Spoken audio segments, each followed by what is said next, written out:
we go. This is exciting. Why are you renting today at Hertz? We're actually buying. I'm sorry, I'm confused. Hertz car sales. We just bought this one. A great selection at great prices. You don't walk into an auction expecting to see a $100,000 Tesla begging for $2,000 bids. But that's exactly what's happening, because Hertz didn't just make a bad call, it drove full speed into a financial collapse.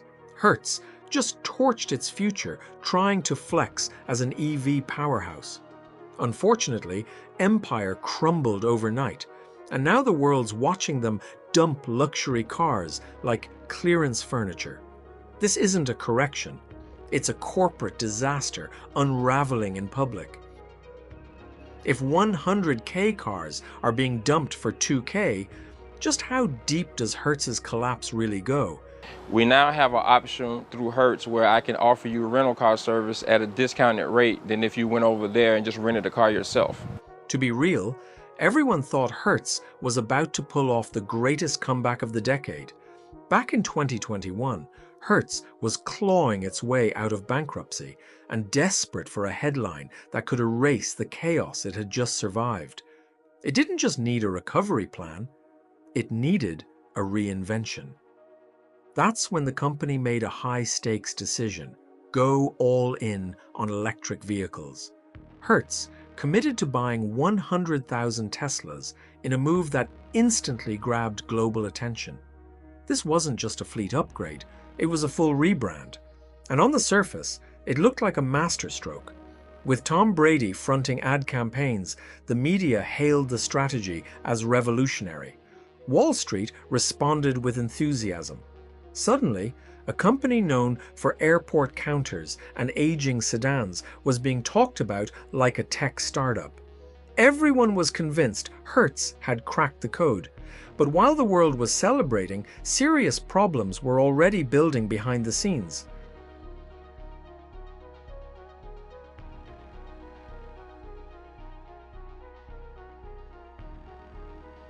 Teslas, sleek as they were, proved difficult and expensive to maintain in a rental setting. Repairs were slow and parts were hard to source. Every issue, whether mechanical or digital, cost more time and more money, and those costs were mounting quickly. What looked like innovation was quietly becoming a liability. These used Teslas, how crazy the prices are, how low they are. I think one of them is like $8. Then came the hit that sealed the collapse. Tesla aggressively cut its prices across the board. Almost instantly, the resale value of Hertz's EV fleet collapsed. Cars they had purchased at a premium couldn't be sold for even close to what they paid. Buyers simply chose brand new Teslas instead of Hertz's overpriced used ones. By early 2024, the numbers made it painfully clear. Hertz wasn't leading a revolution. It was losing control. The company reported a devastating $2.9 billion loss, and the very gamble that was meant to define its future had now become the reason it was sliding backward. In reality, it wasn't brilliance. It was blind optimism with no exit plan. Hertz didn't lead a revolution. It walked straight into a trap, and now it was falling fast with no brakes left to pull.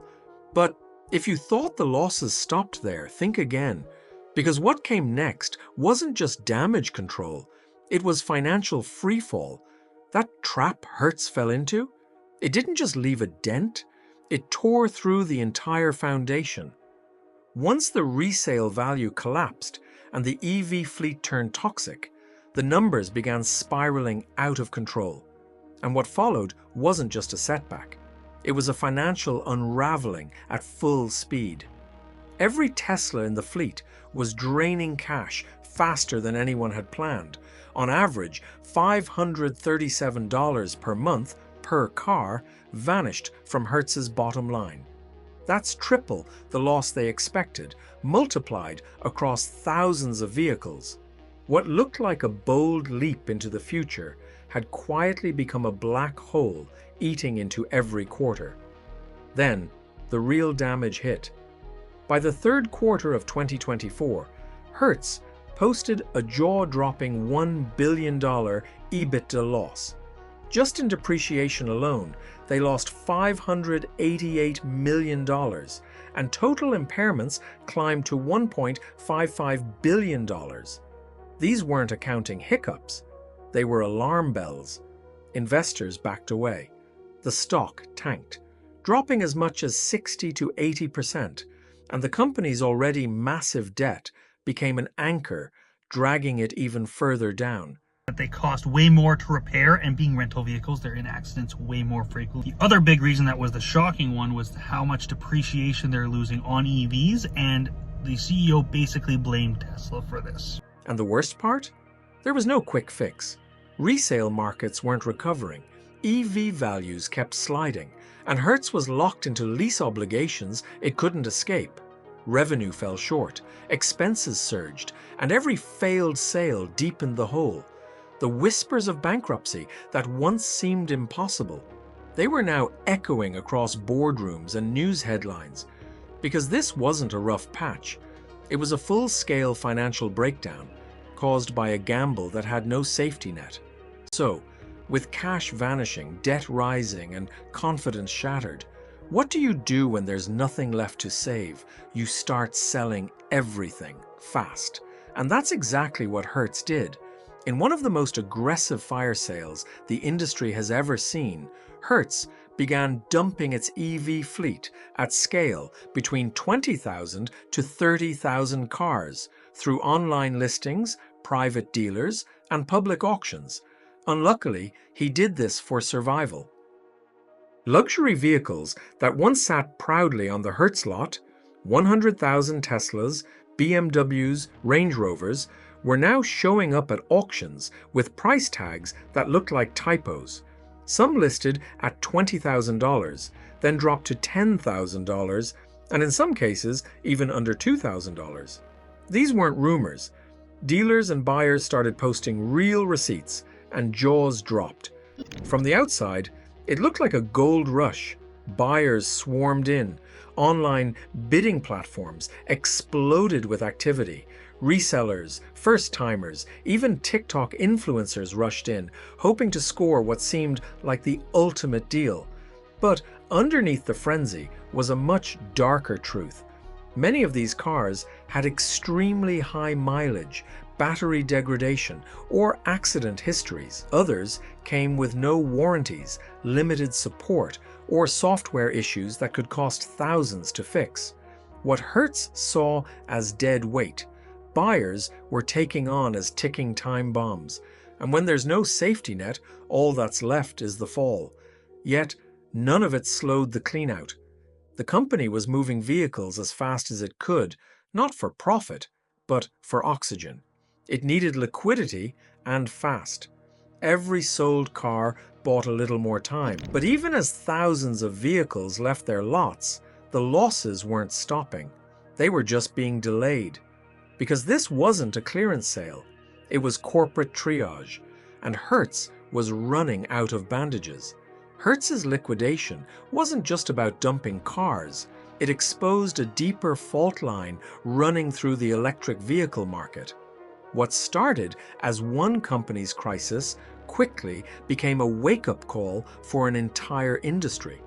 The Hertz experiment had proven one thing: EVs aren't built for high turnover, high mileage fleet life. Support systems lagged, supply chains fractured, and coverage costs surged, turning fleet management into a logistical nightmare. And depressingly, the resale market. Unforgiving. The shock wasn't limited to Hertz. Across the industry, fleet managers began second-guessing their timelines. Caution replaced confidence. Internal roadmaps were paused, EV rollout plans revised, and more traditional strategies put back on the table. What once looked like a necessary evolution suddenly seemed premature. Inside Hertz, the consequences were immediate. CEO Stephen Scher exited under pressure. His replacement, Gil West, took swift action, downsizing electric plans, repositioning toward combustion vehicles, and working to stabilize the company's footing. Behind the scenes, Hertz began seeking $700 million in secured debt, not for innovation, but to keep the lights on. This wasn't about turning back the clock. It was about confronting what many had ignored, that a mass EV transition isn't plug and play. It demands infrastructure, consistency, and margin flexibility, none of which Hertz had when it placed the bet. The industry was watching, and now it was recalibrating. Faced with mounting pressure and no viable path forward, Hertz did the only thing it could: accelerate the sell-off. This wasn't just a reaction. It was the final stage of collapse, unfolding in real time. Thousands of vehicles were pushed into the market, fast. Auctions ran hot with listings, from premium Teslas to once flagship SUVs, all marked down at record speed. Some dropped to $20,000. Others fell below $10,000. A handful, damaged or heavily used, scraped the bottom at just $2,000. These weren't isolated flukes. They were part of a sweeping liquidation that shocked even veteran dealers. On the surface, it looked like a buyer's paradise. Beneath that, it was a scramble to delay the inevitable. These weren't hand-picked listings or slow strategic releases. It was volume over value, a desperate rush to clear the books and empty the lots before time ran out. Every car sold bought Hertz time, but not much. The company was still chasing liquidity, balancing against debt, and trying to stay ahead of headlines. Internally, urgency became policy. Decisions were reactive. Objectives shifted daily. There was no roadmap, just the need to keep moving. And you see here, while buyers rushed to grab deals, many soon realized what came with them: aging batteries, degraded performance, no warranty, and back-end costs waiting just around the corner. For Hertz, none of that mattered anymore. Their future wasn't riding on resale, it was being dragged behind it.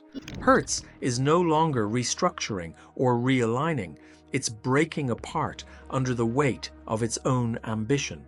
What began as a bold step toward the future has become a cautionary tale written in red ink and fire sale listings.